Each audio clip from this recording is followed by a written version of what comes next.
금융당국이 시중은행에 가계대출 총량 관리를 주문하자 은행들이 추가 대출 규제에 나서는 모습입니다.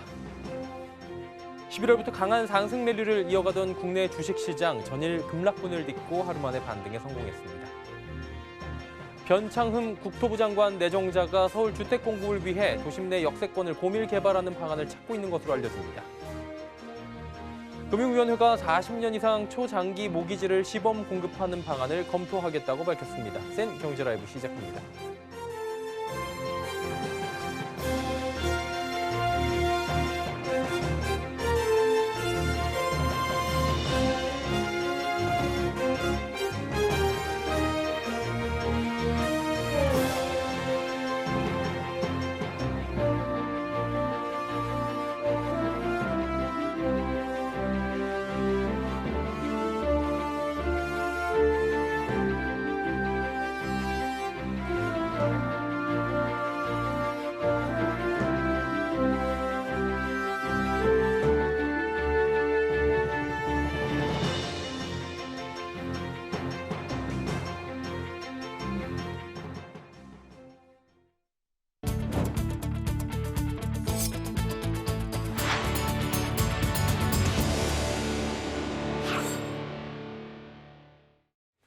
시청자 여러분 안녕하십니까? 센 경제라이브 서정덕입니다.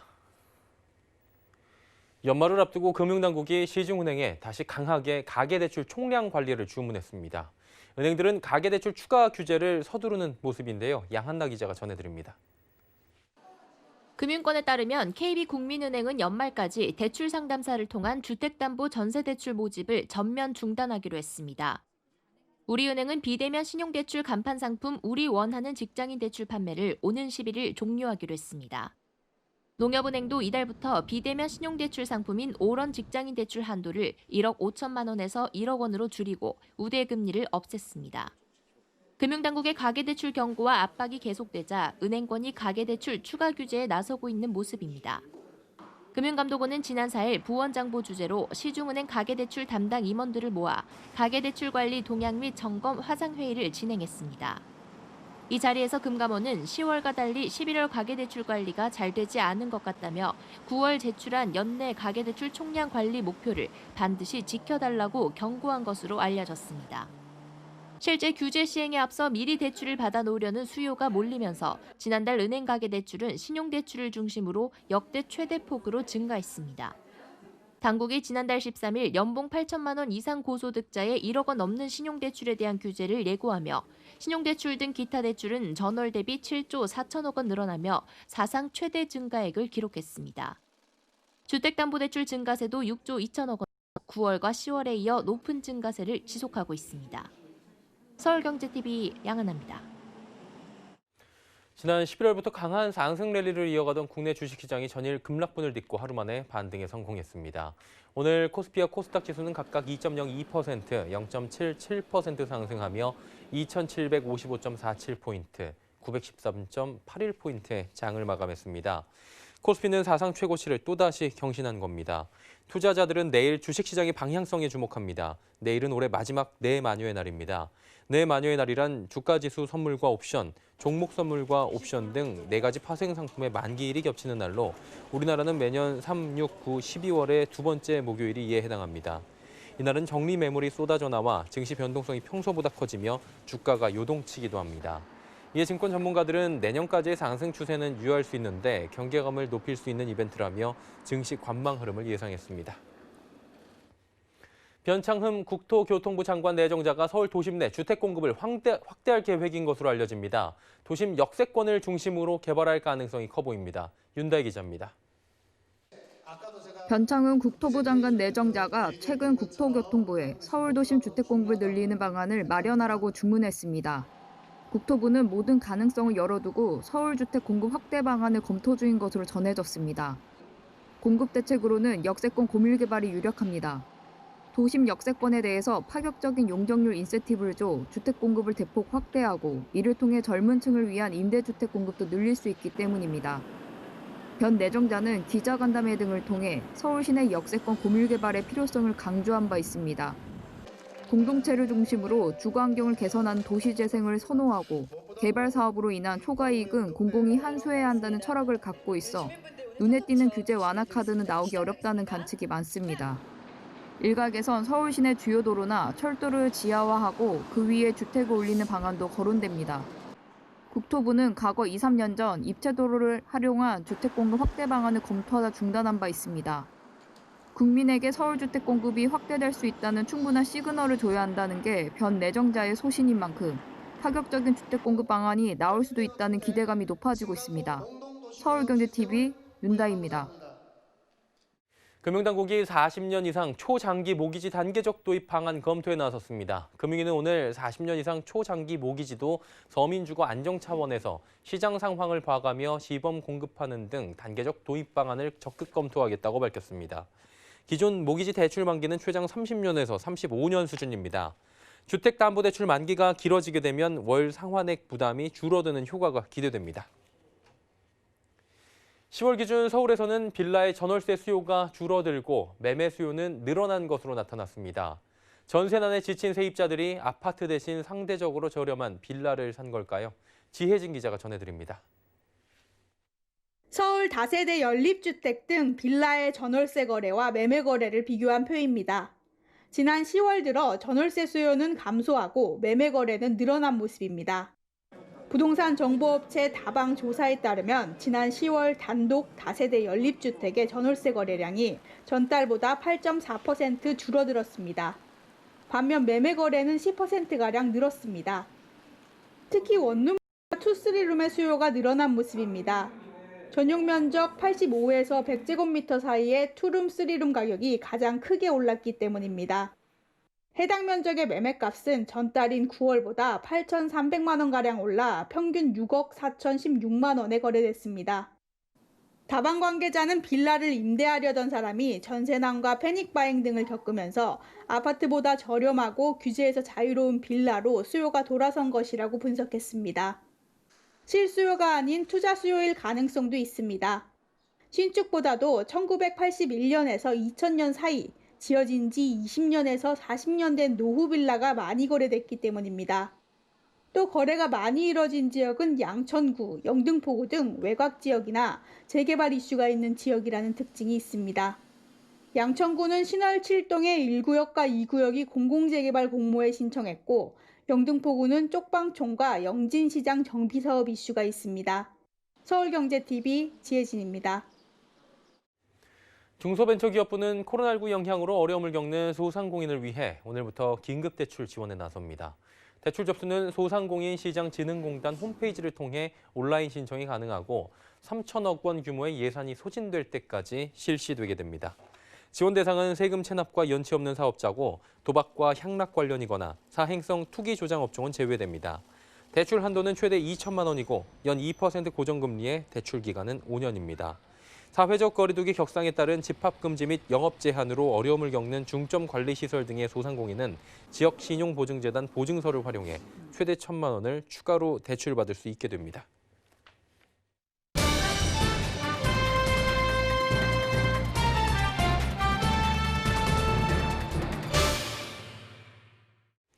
영국에서 코로나19 백신 일반 접종이 시작됐죠. 이제 코로나19 국면이 새롭게 바뀌고 있다라는 평가가 나옵니다. 도널드 트럼프 미국 대통령이 미국인 우선 접종 행정명령에 서명하는 등 선진국들의 백신 확보 경쟁이 지금 치열해지고 있는 상황이고요. 일단 각국이 백신 물량 챙기기에 나섰는데 이를 공급하는 제약사들이 부작용 면책을 조건으로 내걸어서 이 접종에도 괜찮을지 불안감도 함께 커지고 있는 상황이기도 합니다.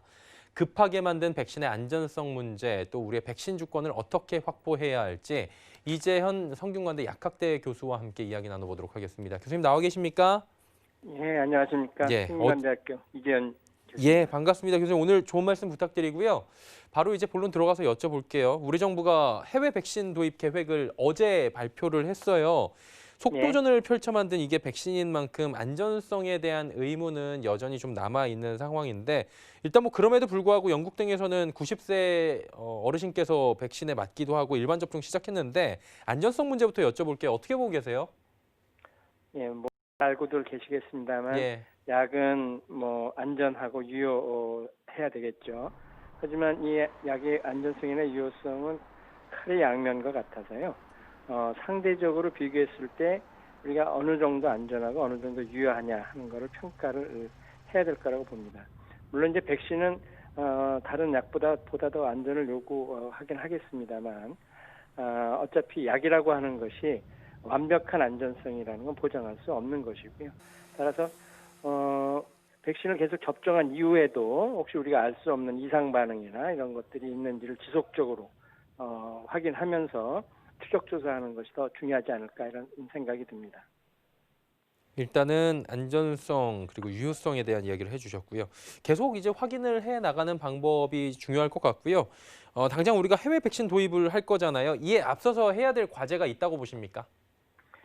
예, 백신은 그 개발 자체도 굉장히 중요합니다만 개발하고 난 이후에 이를 생산하고 유통 또 사용하는 과정을 관리하는 것도 매우 중요합니다. 약에 대한 전주기 관리라고 볼 수가 있는데요. 특히 최근에 개발되고 있는 그 메신저 RNA 백신 같은 경우에는 영하 70도에서 유통하도록 되어 있고요. 이런 초저온 냉동 보관 운송 이런 것들 보통 우리 콜드체인이라고 하는데 여태까지 전례가 없는 우리한테는 한 번도 경험해보지 못한 새로운 상황입니다. 따라서 비록 백신 개발은 외국에서 했다고는 하나 이를 국내에 들여왔을 때 이보다 안전하게 유통하고 또 의료기관에서 또 사용할 때 접종할 때 빈틈없이 관리하는 것이 더 중요하지 않을까 이런 생각을 좀 해봅니다. 그리고 이제 어제 정부 같은 경우에도 해외 백신 도입에 대한 방안을 발표를 했습니다. 그리고 글로벌 제약사들의 이제 면책에 대한 부작용 면책 요구가 논란이 되고 있긴 해요. 불안하다라는 얘기도 있고. 이런 이유 때문에 백신 주권 강화해야 된다 이런 목소리도 함께 나올 수밖에 없는데 당장 해결할 수는 없잖아요. 어떤 견해를 갖고 계신지 교수님의 좀 의견을 듣고 싶네요. 예, 백신에 대한 국가 주권 이야기들이 많이 되고 있는데요. 어찌 보면 이번 코로나19 사태는 인류에게 닥친 재앙입니다. 이런 재앙을 인류가 어떻게 극복해 나갈까 하는 차원에서 보면 하나의 역할 분담이 아닐까라는 생각이 듭니다. 그 어느 나라도 약을 자급자족할 수는 없는 거죠. 특히 약이라고 하는 것은 일단 개발이 되고 나면 전 세계가 함께 쓰는 그런 물건이라는 것을 염두에 두고요. 물론 우리나라의 신약 개발 능력이라든지 이런 것들이 다른 선진국들과 비교할 정도로 좋아서 개발에서부터 사용에 이르는 모든 과정을 저희가 다 이렇게 할 수 있으면 좋겠습니다만 하루아침에 이런 것들이 다 이루어지기는 어려울 것 같고요. 앞에서도 잠깐 말씀드렸습니다만 이거를 불평등의 문제로 접근하기보다는 우리가 함께 극복하는 과정에 놓여 있는 것이다. 지속적인 노력이 필요하다. 이렇게 생각을 해야 될 것 같습니다. 예, 그리고 이제 협상력을 키우기 위해서는 뭐 우리도 어느 정도 역량 갖춰야 된다라는 목소리가 나와요. 근데 문제가 우리나라는 아직까지 백신을 처음부터 끝까지 개발해 본 경험이 없다고 하는데 이 부분은 어떻게 보십니까? 예, 우리나라가 신약 개발의 경험은 그리 많지는 않죠. 예. 그럼에도 불구하고 2003년에 슈도박신이라고 농규군 예방 백신의 그 신약 개발을 했던 경험은 있습니다. 물론 이게 끝까지 이제 상품화하지는 못했습니다만 우리나라도 어느 정도 이제 신약에 개발할 수 있는 능력들이 많이 커가고 있고요. 사실 신약 개발이라고 하는 것은 제약회사의 어떤 한두 제약회사의 문제만은 아닙니다. 그 나라의 국가의 어떤 과학 수준이라고 할까요? 인플라가 굉장히 중요한 것이고요. 이번에도 뭐 파이자 같은 경우는 이제 독일의 바이언텍이라는 회사, 또 아스트라제네카는 옥스퍼드 대학 이렇게 산학연이 함께 어우러져서 오픈 이노베이션을 통해서 신약들을 개발하고 있습니다. 우리나라의 젊고 의욕적인 과학자들의 노력으로 우리나라도 어느 정도 바이오 기술 수준이 발전했다는 평가고요.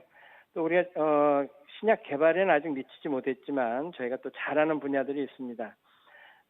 특히 이제 아스트라제네카에서 이번에 개발되어진 백신은 우리나라 SK 바이오사이언스에서 위탁 생산하기로 또 이렇게 계약이 되고 있어서 비록 우리가 신약 백신을 개발하지는 못했지만 우리가 잘할 수 있는 생산이라든지 유통 분야 이런 것들은 우리 손으로 국민들한테 제공해 줄 수 있는 그런 계기가 되기를 또 기대해 봅니다.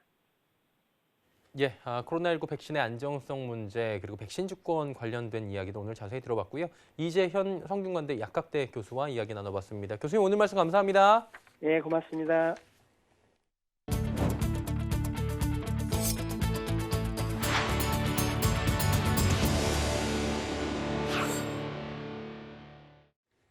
제2의 건강보험이라 불리는 실손 의료보험이 세 번째 대수술에 들어갑니다. 건강보험이 적용되지 않는 비급여 진료로 보험금을 많이 타게 되면 보험료를 더 내게 됩니다. 비급여 보험금을 적게 타면 보험료는 줄어듭니다. 자기 부담률을 높이고 비급여 진료는 특약으로 분리하는 방안도 포함됩니다. 금융위원회와 금융감독원은 이 같은 내용의 4세대 실손보험 개편 방향을 오늘 발표했습니다. 전자문서도 종이문서처럼 법적 효력을 갖게 됩니다. 정부는 오늘 이 같은 내용을 담은 전자문서 및 전자거래기본법을 10일부터 시행한다고 밝혔습니다. 그동안 전자문서는 법적으로 열거한 사항의 효력만 인정했지만 앞으로는 금지된 경우가 아니라면 일반적으로 효력을 인정받게 됩니다. 종이문서를 스캔해 지정 전문기관에 저장하는 경우 기존 문서는 따로 보관하지 않아도 됩니다. 정부는 금융과 의료기관 등에서 종이문서와 스캔문서를 이중으로 보관하던 비효율 문제가 개선될 것이라 설명했습니다. 또 세금 정보나 민방위 통지서를 모바일 애플리케이션, 멀티미디어 메시지 등을 통해 받아볼 수 있는 모바일 전자고지 서비스도 확대될 전망입니다. 공공주택사업이나 택지개발사업 과정에서 원주민 등에게 주어지는 이른바 이주자 택지의 딱지에 대한 전매 행위가 금지됩니다. 이 같은 내용을 담은 공공주택특별법과 택지개발촉진법 개정안이 어제 국회 법제사법위원회를 통과했습니다. 개정안은 토지 공급 계약 이전에 토지를 공급받을 권리나 자격, 지위 등을 가진 상태에서 이뤄지는 전매 행위를 금지하고 이를 위반했을 때 토지 공급 자격을 무효로 한다는 내용을 골자로 합니다. 개정안은 또 주택지구가 아닌 소규모 개별 공공주택 건설 사업의 토지 수용 절차를 간소화하는 내용도 포함하고 있습니다. 뇌교육 특성화대학인 글로벌사이버대학교가 장기화된 코로나19 사태로 지친 의료기관 종사자들을 위한 심리케어 지원에 나섰습니다. 글로벌사이버대학교 부설 한국뇌기반감정코칭센터는 한양대학교 구리병원을 시작으로 부산시청과 인천나은병원, 해운대 백병원 등 코로나19 전선에 있는 의료 종사자들을 대상으로 비대면 심리케어 원격 상담 서비스를 실시했다고 밝혔습니다.